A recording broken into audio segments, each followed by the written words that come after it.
Hello दोस्तों, स्वागत है आपका रोजगार विद आराधना चैनल में। आज हम पढ़ेंगे प्राचीन भारतीय इतिहास के स्रोत के महत्वपूर्ण क्वेश्चन जो एग्जाम की दृष्टि से अत्यंत महत्वपूर्ण है। यह यूपी टेट, वीपीएससी, एईडीओ आदि टीचिंग एग्जाम को ध्यान में रखकर बनाया गया है क्वेश्चन, ठीक है। और इसमें से अधिकतर क्वेश्चन प्रीवियस ईयर में आए हुए हैं और आगे आने की भी संभावना है। तो चलिए देखते हैं क्वेश्चन नंबर 1। प्राचीन भारतीय इतिहास के मुख्य स्रोत कितने हैं? तो ऑप्शन ए है 2, option B 3, option C 4, option D 5। तो करेक्ट आंसर है ऑप्शन बी 3, ठीक है। अब कौन कौन से हैं? तो प्राचीन भारतीय इतिहास के मुख्य स्रोत में पहला है पुरातात्विक स्रोत। पहला कौन सा है? पुरातात्विक स्रोत है। दूसरा है साहित्यिक स्रोत है। और तीसरा कौन सा है? विदेशी यात्रियों का विवरण। तो पुरातात्विक स्रोत के कितने भाग है? तो 2 है। एक धार्मिक साहित्य है और दूसरा लौकिक साहित्य। तो धार्मिक साहित्य में कौन कौन से आते हैं? तो ये अभिलेख, सिक्के आदि आ जाएंगे। तो चलिए अब हम लोग क्वेश्चन नंबर 2 पढ़ते हैं। तो क्वेश्चन नंबर 2 क्या है? प्राचीन भारतीय इतिहास के मुख्य स्रोत कौन से हैं? ठीक है। तो ऑप्शन ए है पुरातात्विक स्रोत, साहित्यिक स्रोत, विदेशी यात्रियों के विवरण। ऑप्शन बी है वेद, पुराण, उपनिषद। ऑप्शन सी है अभिलेख, सिक्के, मूर्तियाँ। ऑप्शन डी है धर्म, अर्थ, काम। तो करेक्ट आंसर है ऑप्शन ए, पुरातात्विक स्रोत, साहित्यिक स्रोत, विदेशी यात्रियों के विवरण। अब क्वेश्चन नंबर 3, एशिया का प्राचीनतम अभिलेख कौन सा है? तो ऑप्शन ए है बोगासकोई अभिलेख, बी है एरन अभिलेख, सी है अयोध्या अभिलेख और डी है देवपाड़ा। तो इसका करेक्ट आंसर कौन सा है? तो इसका करेक्ट आंसर है ऑप्शन नंबर ए, बोगासकोई अभिलेख। और बोगासकोई अभिलेख कब लिखा गया? तो ये 1400 ईसा पूर्व में, ठीक है। कब? 1400 ईसा पूर्व में। अब हम लोग क्वेश्चन नंबर 4 की तरफ आगे बढ़ते हैं। तो क्वेश्चन नंबर 4 क्या है? आइए हम लोग पढ़ते हैं। तो क्वेश्चन नंबर 4 है, निम्न में से कौन सा पुरातात्विक स्रोत है? ऑप्शन ए है अभिलेख, ऑप्शन बी है वेद, ऑप्शन सी है पुराण, ऑप्शन डी महाकाव्य। तो करेक्ट आंसर है ऑप्शन ए, अभिलेख, ठीक है। अब क्वेश्चन नंबर 5 देखते हैं। पुरातात्विक स्रोतों में सबसे महत्वपूर्ण स्रोत कौन सा है? तो ऑप्शन ए है सिक्के, ऑप्शन बी है अभिलेख, ऑप्शन सी है मूर्तियाँ और ऑप्शन डी भवन। तो सबसे महत्वपूर्ण कौन सा है? अभिलेख है, ठीक है। और अभिलेख है सबसे। और ये किस पे लिखे गए हैं? तो ये शिलाओं, स्तंभों, ताम्रपत्रों, दीवारों, मुद्राओं पर उत्खनित है, ठीक है। किस पे अभिलेख उत्खनित है? तो ये हैं स्तंभों पे, ताम्रपत्रों पे, दीवारों पे और मुद्राओं पे। अब हम लोग क्वेश्चन नंबर 6 पढ़ते हैं। अभिलेख प्रायः किन पर उत्कीर्ण होते हैं? तो ऑप्शन ए है शिलाओं, स्तंभों, दीवारों, मूर्तियों पर, बी है केवल कागज पर, सी है केवल कपड़े पर और डी है केवल लकड़ी पर। तो इसका करेक्ट आंसर है ऑप्शन ए, शिलाओं, स्तंभों, दीवारों, मूर्तियों पर। अभिलेखों के अध्ययन को क्या कहते हैं? ऑप्शन ए मुद्रा शास्त्र, बी एपिग्राफी, सी जीवाश्म शास्त्र और डी नृविज्ञान। तो करेक्ट आंसर है बी ऑप्शन, ठीक है, एपिग्राफी। अब क्वेश्चन नंबर 8, एशिया का प्राचीनतम अभिलेख कौन सा माना जाता है? तो इसका ऑप्शन ए है एरड अभिलेख, ऑप्शन बी है बोगासकोई अभिलेख, ऑप्शन सी है देवपाड़ा अभिलेख, ऑप्शन डी नासिक। तो करेक्ट आंसर है बोगासकोई। कब लिखा गया? 1400। कब उत्खनित हुआ? तो 1400 ईसा पूर्व में। बोगासकोई 1400 ईसा पूर्व, ठीक है। क्वेश्चन नंबर 9 भी का करेक्ट आंसर बी है। अब हम लोग क्वेश्चन नंबर 10 देखते हैं। बोगासकोई अभिलेख में किन देवताओं के नाम मिलते हैं? तो ऑप्शन ए है ब्रह्मा, विष्णु, महेश, ऑप्शन बी है इंद्र, मित्र, वरुण, नासत्य, ऑप्शन सी राम, लक्ष्मण, भरत और ऑप्शन डी शिव, पार्वती, गणेश। तो इसका करेक्ट आंसर कौन सा है? तो करेक्ट आंसर है option B, Indra, Mitra, Varuna, Nasatya. Question number 11, भारत के सबसे प्राचीन अभिलेख किसके माने जाते हैं? तो option A Samudragupta, B Ashoka, C Harshavardhana, D Kanishka. तो करेक्ट आंसर है ऑप्शन नंबर बी, अशोक। अब हम लोग क्वेश्चन नंबर कब 300 ईसा पूर्व में अशोक, ठीक है।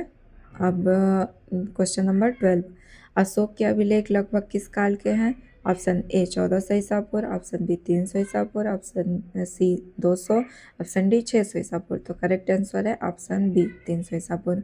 अब क्वेश्चन नंबर 13, भारतीय पुरालेख विभाग का जनक किसे कहा जाता है, तो जेम्स प्रिंसेप। अब बी है अलेक्जेंडर कनिंघम, सी मेगास्थनीज और डी ह्वेनसांग। तो करेक्ट आंसर कौन सा है? करेक्ट आंसर है अलेक्जेंडर कनिंघम। अब क्वेश्चन नंबर 14 देखते हैं। तो खारवेल का उल्लेख किस अभिलेख में मिलता है? ऑप्शन ए है हाथी गुफा अभिलेख, ऑप्शन बी है नासिक अभिलेख, सी है एहोल अभिलेख और डी है एरड़ अभिलेख। तो इसका करेक्ट आंसर है हाथी गुफा अभिलेख में, ठीक है। और हाथी गुफा अभिलेख में मिलता है और ये अभिलेख कैसा है? तिथि रहित अभिलेख है, ठीक है। अगर आपसे पूछे खारवेल का उल्लेख किस अभिलेख में मिलता है, तो हाथी गुफा अभिलेख में। और हाथी गुफा अभिलेख कैसा है? तो तिथि रहित अभिलेख है। अब क्वेश्चन नंबर 15, हेलियोडोरस का वर्तमान नाम क्या है? तो इसका नाम है वेसनगर। ऑप्शन बी करेक्ट आंसर है, ठीक है। अब हम लोग क्वेश्चन नंबर 16 की ओर आगे बढ़ते हैं। तो क्वेश्चन नंबर 16 क्या है, आइए पढ़ते हैं। तो क्वेश्चन नंबर 16 है, हेलियोडोरस स्तंभ लेख में से किस धर्म का प्रमाण मिलता है? ऑप्शन ए जैन धर्म, बी बौद्ध धर्म, सी भागवत धर्म, डी शैव धर्म। तो इसका करेक्ट आंसर है ऑप्शन नंबर सी, भागवत धर्म का उल्लेख मिलता है, ठीक है। हेलियोडोरस स्तंभ लेख से किस धर्म का? तो ऑप्शन नंबर सी, भागवत धर्म का। अब क्वेश्चन नंबर 17, रुद्रदामन का उल्लेख किस अभिलेख में मिलता है? क्वेश्चन नंबर क्या है? 17, रुद्रदामन का उल्लेख किस अभिलेख? ऑप्शन ए अयोध्या अभिलेख, बी जूनागढ़, सी देवपाड़ा और डी ग्वालियर। तो इसका करेक्ट आंसर क्या है? तो करेक्ट आंसर है ऑप्शन नंबर बी, जूनागढ़ अभिलेख। अब आइए हम लोग क्वेश्चन नंबर 18 की तरफ आगे बढ़ते हैं। तो इसको गिरनार अभिलेख भी कहते हैं, ठीक है, जूनागढ़ अभिलेख को। और अयोध्या अभिलेख के शासक कौन थे? तो ये थे अरे किसका उल्लेख है अयोध्या अभिलेख में? तो शुंगों की उपलब्धियों का, ठीक है, शुंगों की उपलब्धियों का उल्लेख है और अयोध्या अभिलेख में शुंगों की उपलब्धियाँ। अब आगे क्वेश्चन नंबर 18, सती प्रथा का प्रथम लिखित साक्ष्य किस अभिलेख से मिलता है? ए एरड़ अभिलेख, बी एहोल, सी नासिक, डी देवपाड़ा। तो करेक्ट आंसर है एरड़ अभिलेख। और एरड़ अभिलेख के शासक कौन थे? तो ये थे भानुगुप्त, ठीक है, शासक कौन? भानुगुप्त। अब हम लोग क्वेश्चन नंबर भानुगुप्त एरड़ अभिलेख, ठीक है। अब क्वेश्चन नंबर 19, संगम के कवियों की जानकारी किस अभिलेख से मिलती है? Option A Mandsaur, B Banskhera, C Bharhut, D Pehowa. तो संगम के कवियों की जानकारी मंदसौर अभिलेख से मिलती है, करेक्ट आंसर मंदसौर अभिलेख। और बांसखेड़ा अभिलेख में क्या मिलता है? तो बांसखेड़ा अभिलेख के बारे में हम हर्षवर्धन की उपलब्धियों पर प्रकाश, ठीक है। अब डॉक्टर डी.आर. भंडारकर ने किस आधार पर मौर्य शासक और अशोक का इतिहास लिखा है? तो इसका करेक्ट आंसर क्या है? तो अभिलेखों के अध्ययन के आधार पर, option number C correct answer है। अब हम लोग क्वेश्चन नंबर 21 देखते हैं। हाथी गुफा अभिलेख किस शासक से संबंधित है? Option A Ashoka, option B Kharavela, option C Samudragupta, option D Harshavardhana. तो इसका करेक्ट आंसर है ऑप्शन नंबर बी, खारवेल, ठीक है। अब आगे हम लोग बढ़ते हैं क्वेश्चन नंबर 22 की तरफ आगे बढ़ते हैं। तो क्वेश्चन नंबर 22 का है टू क्या है? जूनागढ़ गिरनार अभिलेख किसके बारे में जानकारी देता है? क्या क्वेश्चन है? जूनागढ़ अभिलेख किसके बारे में जानकारी देता है? तो इसका ऑप्शन ए है रुद्रदामन, ऑप्शन बी है विजय सेन, ऑप्शन सी है यशोवर्मन, ऑप्शन डी है पुलकेशिन। क्वेश्चन क्या है? जूनागढ़ अभिलेख किसके बारे में जानकारी देता है? तो इसका ऑप्शन अभी हम लोग देखें, रुद्रदामन, ऑप्शन बी है विजय सेन, ऑप्शन सी है यशोवर्मन और ऑप्शन डी है पुलकेशिन द्वितीय। तो इसका करेक्ट आंसर कौन सा है? रुद्रदामन, ठीक है। क्वेश्चन नंबर 22 का करेक्ट आंसर कौन सा है? तो ऑप्शन नंबर ए, रुद्रदामन। अब हम लोग क्वेश्चन नंबर 23 पढ़ते हैं। जूनागढ़ अभिलेख में किस झील के बारे में जानकारी मिलती है? ऑप्शन ए चिल्का झील, बी सुदर्शन झील, सी वुलर झील, डी सांबर झील। तो करेक्ट आंसर है इसका ऑप्शन नंबर बी, सुदर्शन झील के बारे में जानकारी मिलती है। अब हम लोग क्वेश्चन नंबर 24 पढ़ते हैं। तो क्वेश्चन नंबर 24 क्या है? तो नासिक अभिलेख में किन की उपलब्धियों का वर्णन है? तो ऑप्शन ए है शुंगों का, ऑप्शन बी है गौतमी पुत्र सातकर्णी तथा सातवाहनों का, ऑप्शन सी है पालों का और ऑप्शन डी है चोलों का। तो इसका करेक्ट आंसर कौन सा है? नासिक मासिक अभिलेख में, तो इसका करेक्ट आंसर बी है। गौतमी पुत्र सातकर्णी तथा सातवाहनों का। ठीक है। अब प्रयाग प्रशस्ति किससे संबंधित है? Option A Ashoka, option B Samudragupta, option C Kanishka, option D Bindusara. तो प्रयाग प्रशस्ति का करेक्ट आंसर है ऑप्शन बी समुद्रगुप्त गुप्त से संबंधित है। अब क्वेश्चन नंबर 25 की ओर बढ़ते हैं। तो क्वेश्चन नंबर 25 आइए हम लोग पढ़ते हैं। 25 प्रयाग प्रशस्ति अभी समुद्रगुप्त। ठीक है। और इसमें किसका वर्णन है? तो इनकी दिग्विजयों का वर्णन है। ठीक है। इनकी दिग्विजयों की जानकारी है या वर्णन है। Question number 26। तो क्वेश्चन नंबर 26 क्या है? प्रयाग प्रशस्ति में किसका वर्णन है? तो ऑप्शन ए है समुद्रगुप्त की दिग्विजयों का, ऑप्शन बी है अशोक के धम्म का, ऑप्शन सी है हर्ष की धार्मिक नीति का, और ऑप्शन डी क्या है? शकों की विजय का। तो करेक्ट आंसर कौन सा है? ए समुद्रगुप्त की दिग्विजयों का। अब 27 ऐहोल अभिलेख किस शासक से संबंधित है? ए पुलकेशिन द्वितीय, बी खारवेल, सी कनिष्क और डी अशोक। करेक्ट आंसर कौन सा है? तो इसका ए है पुलकेशिन द्वितीय। अब आगे हम लोग पढ़ते हैं क्वेश्चन नंबर 28। मंदसौर अभिलेख में किसका उल्लेख मिलता है? तो ऑप्शन ए है रेशम बुनकरों की श्रेणियाँ, ऑप्शन बी है घुड़सवार सेना, ऑप्शन सी है मंदिर कर, और ऑप्शन डी है समुद्री व्यापार। तो इसका करेक्ट आंसर कौन सा है? रेशम बुनकरों की श्रेणियाँ। 29 ग्वालियर अभिलेख किस वंश के इतिहास की जानकारी देता है? तो ऑप्शन ए है मौर्य वंश, बी है गुर्जर प्रतिहार वंश, सी है गुप्त वंश और डी है सातवाहन। तो इसका करेक्ट आंसर है गुर्जर प्रतिहार वंश। ठीक है। करेक्ट आंसर कौन सा है? गुर्जर प्रतिहार वंश। अब हम लोग क्वेश्चन नंबर 30 पढ़ते हैं। पिहोवा या एवं हांसी अभिलेख किसका वर्णन करते हैं? तो ऑप्शन ए है होड़ों पर विजय का, बी है शकों पर विजय का, सी है यवनों पर विजय का और डी है कुषाणों पर विजय का। तो इसका करेक्ट आंसर है ऑप्शन नंबर बी, नहीं ऑप्शन नंबर ए, सॉरी, होड़ों पर विजय। अब देवपाड़ा अभिलेख किस शासक से संबंधित है? ऑप्शन ए है विजय सेन, बी है खारवेल, सी है समुद्रगुप्त, डी है रुद्रनामन। तो इसका करेक्ट आंसर है देवपाड़ा अभिलेख का तो विजय सेन। ठीक है। Option number A correct answer है। अब हम लोग आगे बढ़ते हैं क्वेश्चन नंबर 32। बांसखेड़ा और मधुबन अभिलेख किसकी उपलब्धियों पर प्रकाश डालते हैं? तो ऑप्शन नंबर ए है समुद्रगुप्त, ऑप्शन नंबर बी है हर्षवर्धन, सी है पुलकेशिन द्वितीय, डी है कनिष्क। तो इसका करेक्ट आंसर कौन सा है? तो करेक्ट आंसर है ऑप्शन नंबर बी हर्षवर्धन। अब हम लोग क्वेश्चन नंबर 33 पढ़ते हैं। तो पालाघाट एवं कालर अभिलेख किन की उपलब्धियों से संबंधित है? ए है सुंगों की, बी है यादवों की, और सी है चोलों की और डी है पालों की। तो इसका करेक्ट आंसर कौन सा है? करेक्ट आंसर है ऑप्शन नंबर बी यादवों की। ठीक है। बालाघाट एवं कार्य अभिलेख तो सातवाहनों की उपलब्धियां, यादवों की और सातवाहनों की उपलब्धियों से संबंधित है। किसकी उपलब्धियों से?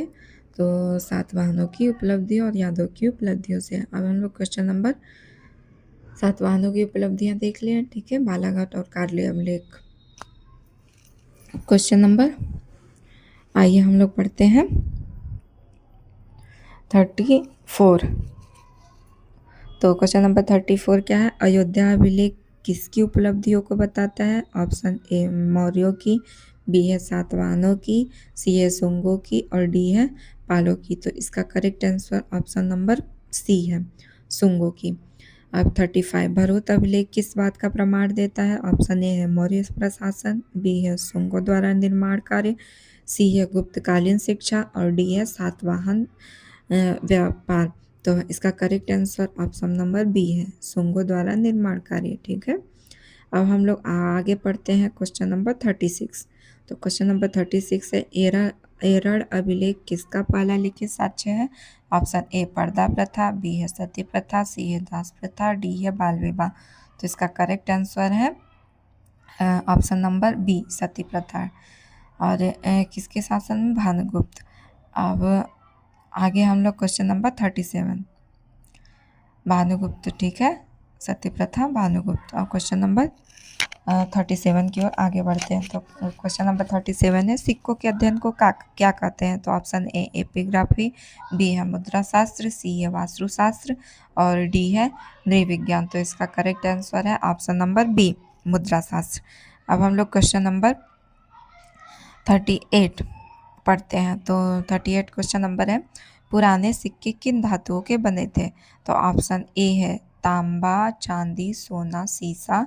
ऑप्शन बी है केवल लोहा और ऑप्शन सी है केवल चांदी और ऑप्शन डी है केवल सोना। तो इसका करेक्ट आंसर ऑप्शन नंबर ए है कि तांबा, चांदी, सोना और सीसा पुराने सिक्के इन धातुओं के बने होते थे। अब 39 क्वेश्चन नंबर, प्राचीनतम सिक्कों को क्या कहा जाता है? ऑप्शन नंबर ए है आहत सिक्के, बी है दिनार, ऑप्शन नंबर सी है निस्क और डी है सुवर्ण। तो इसका करेक्ट आंसर है ऑप्शन नंबर ए, आहत सिक्के। चलिए आइए अब हम लोग क्वेश्चन नंबर 40 पढ़ते हैं। तो आहत सिक्कों को साहित्य में किस नाम से जाना जाता है? तो ऑप्शन ए है कासारपड़, ऑप्शन बी है द्रम, ऑप्शन सी है मुद्रा और ऑप्शन डी है मोहर। तो इसका करेक्ट आंसर कौन सा है? करेक्ट आंसर है ऑप्शन नंबर ए, काटसारपड़। ठीक है, करेक्ट आंसर कौन सा है? Option number A, काटसारपड़।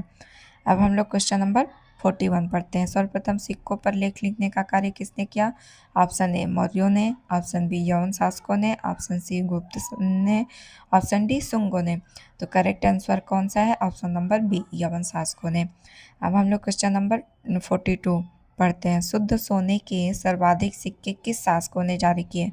Option A Maurya, option B Shunga, option C Gupta और ऑप्शन डी सातवाहन। तो इसका करेक्ट आंसर है ऑप्शन नंबर ए, मौर्य ने। ठीक है। अब क्वेश्चन नंबर 43, प्रारंभिक सिक्के अधिकतर किस धातु के होते थे? ऑप्शन ए सोने के, ऑप्शन बी चांदी के, ऑप्शन सी तांबे के, ऑप्शन डी लोहे के। तो इसका करेक्ट आंसर है ऑप्शन नंबर सी, तांबे के। ठीक है, क्वेश्चन नंबर 43 का correct answer option number C. अब क्वेश्चन नंबर 44, क्वेश्चन नंबर 44 है, तांबे के बहुत कम होने वाले प्रारंभिक सिक्के क्या कहलाते थे? तो ऑप्शन ए कासारपड़, ऑप्शन बी पंचमार्क सिक्के, ऑप्शन सी निस्क, ऑप्शन डी दिनार। तो इसका करेक्ट आंसर है ऑप्शन नंबर बी, पंचमार्क सिक्के। अब हम लोग क्वेश्चन नंबर 45 पढ़ते हैं। तो क्वेश्चन नंबर 45 क्या है? रोमन सिक्के भारत में कहाँ से प्राप्त हुए हैं? तो ऑप्शन ए है तक्षशिला, ऑप्शन बी है अरिकामेड, ऑप्शन सी है पाटलिपुत्र, ऑप्शन डी है वैशाली। तो इसका करेक्ट आंसर कौन सा है? Option number B, Arikamedu. अब हम लोग क्वेश्चन नंबर 46 पढ़ते हैं। तो क्वेश्चन नंबर 46 क्या है? रोमन सिक्के भारत में कहाँ से प्राप्त हुए? क्वेश्चन क्या है 46, रोमन सिक्के भारत में कहाँ से प्राप्त हुए? तो इसका करेक्ट आंसर है अरिकामेंडू। अब क्वेश्चन नंबर 47, उत्तर भारतीय मंदिर की कला शैली क्या थी? ऑप्शन ए है द्रविड़ शैली, बी है नागर शैली, सी है बेसर शैली और डी है गांधार शैली। तो उत्तर भारतीय मंदिरों की कला शैली है नागर शैली, option number B correct answer है। अब हम लोग क्वेश्चन नंबर 48 की तरफ आगे बढ़ते हैं। तो 48 है क्वेश्चन नंबर कि द्रविड़ शैली हमारी दक्षिण भारतीय मंदिरों की कला शैली क्या कहलाती है? तो ऑप्शन ए है नागर शैली, ऑप्शन बी है द्रविड़ शैली, ऑप्शन सी है बेसर शैली, ऑप्शन डी है वेसर शैली। तो इसका करेक्ट आंसर है ऑप्शन नंबर बी, द्रविड़ शैली। अब 49, नागर और द्रविड़ शैली के मिश्रण से बनी शैली क्या कहलाती है? तो इसका करेक्ट आंसर कौन सा है? बेसर शैली। ऑप्शन ए चैत्य गलत है, बी स्तूप शैली गलत है, डी मंडप शैली गलत है। करेक्ट आंसर है बेसर शैली। अब हम लोग आगे क्वेश्चन नंबर 50 की तरफ पढ़ते हैं। तो क्वेश्चन नंबर 50 है, कुषाण गुप्त काल और गुप्तोत्तर काल की मूर्तियों से क्या ज्ञात होता है? ऑप्शन ए है केवल युद्ध, ऑप्शन बी केवल व्यापार, ऑप्शन सी है धार्मिक धारणाएं और मूर्तिकला का ज्ञान, ऑप्शन डी है केवल कृषि। तो इसका करेक्ट आंसर है सी, धार्मिक धारणाएं और मूर्तिकला का ज्ञान। अब क्वेश्चन नंबर 51, भरहुत बोधगया सांची और अमरावती की मूर्तिकला से क्या झांकी मिलती है? ऑप्शन ए राजाओं का जीवन, ऑप्शन बी जन सामान्य के जीवन की अर्थार्थ झांकी, ऑप्शन सी केवल युद्ध का दृश्य, ऑप्शन डी केवल धार्मिक अनुष्ठान। इसका करेक्ट आंसर है ऑप्शन नंबर बी, जन सामान्य के जीवन की यथार्थ झांकी। अब हम लोग क्वेश्चन नंबर 52 की तरफ आगे बढ़ते हैं। तो 52 है, अजंता गुफाओं के कौन से चित्र अत्यंत महत्वपूर्ण माने जाते हैं? तो ऑप्शन ए है माता और शिशु मरणासन राजकुमारी, बी है दशावतार और राम, सी है बुद्ध और महावीर, डी है शिव और पार्वती। तो करेक्ट आंसर माता शिशु मरणासन राजकुमारी। 53, अजंता के चित्रों में किस काल की झलक मिलती है? ए मौर्य काल, बी गुप्त काल, सी वैदिक काल, डी हड़प्पा काल। तो इसका करेक्ट आंसर है गुप्त काल, option number B correct answer है। अब हम लोग 54 पढ़ते हैं। तो 54 क्या है? अब वैदिक साहित्य के अंतर्गत क्या आते हैं? तो ऑप्शन ए है वेद, उनसे संबंधित ग्रंथ, पुराण, महाकाव्य, स्मृतियाँ, ऑप्शन बी केवल वेद, सी केवल पुराण, डी केवल महाकाव्य। तो करेक्ट आंसर है वेद, उनसे संबंधित ग्रंथ, पुराण, महाकाव्य, स्मृतियाँ। अब 55, भारत का सबसे प्राचीन ग्रंथ कौन सा है? तो इसका करेक्ट आंसर है ऑप्शन नंबर सी वेद। ठीक है, कौन सा करेक्ट आंसर है? ऑप्शन नंबर सी वेद है। अब हम लोग क्वेश्चन नंबर 56 पढ़ते हैं। वेदों को श्रुति क्यों कहा जाता है? ऑप्शन ए है क्योंकि वे सुनकर याद किए गए हैं, क्योंकि वे लिखे गए हैं, ऑप्शन सी है क्योंकि वे शासकों ने बनवाए हैं, डी है क्योंकि वे मंदिरों में रखे गए हैं। तो इसका करेक्ट आंसर ए है क्योंकि वे सुनकर याद किए गए हैं। क्या करेक्ट आंसर है इसका? क्योंकि वे सुनकर याद किए गए हैं। अब क्वेश्चन नंबर 57 पढ़ते हैं। तो क्वेश्चन नंबर 57 है, वेदों को श्रुति क्यों कहा जाता है? तो इसका करेक्ट आंसर है क्योंकि वे सुनकर याद किए गए हैं। अब क्वेश्चन नंबर 58, वेदों के संकलनकर्ता किसे माना जाता है? Option A Panini, option B Kalidas, option C Krishnadvaipayan, Ved Vyas, option D Valmiki. तो इसका करेक्ट आंसर है ऑप्शन सी कृष्णद्वैपायन वेद व्यास। अब हम लोग 59 क्वेश्चन नंबर पढ़ते हैं। वेदों की कुल संख्या कितनी है? A 2, option B 3, option C 4, option D 5। तो इसका करेक्ट आंसर है ऑप्शन सी 4। अब क्वेश्चन नंबर 16, चार वेद कौन कौन से हैं? ऑप्शन ए है ऋग्वेद, सामवेद, यजुर्वेद, अथर्ववेद, बी है ऋग्वेद पुराण, गीता स्मृति, सी है सामवेद उपनिषद, गीता रामायण, डी है यजुर्वेद रामायण महाभारत पुराण। तो इसका करेक्ट आंसर है ऋग्वेद, सामवेद, यजुर्वेद, अथर्ववेद। तो कैसा लगा आज का आप क्लास आपको? आप कमेंट में ज़रूर बताइएगा। ठीक है, धन्यवाद, मिलते हैं आप नेक्स्ट क्लास में।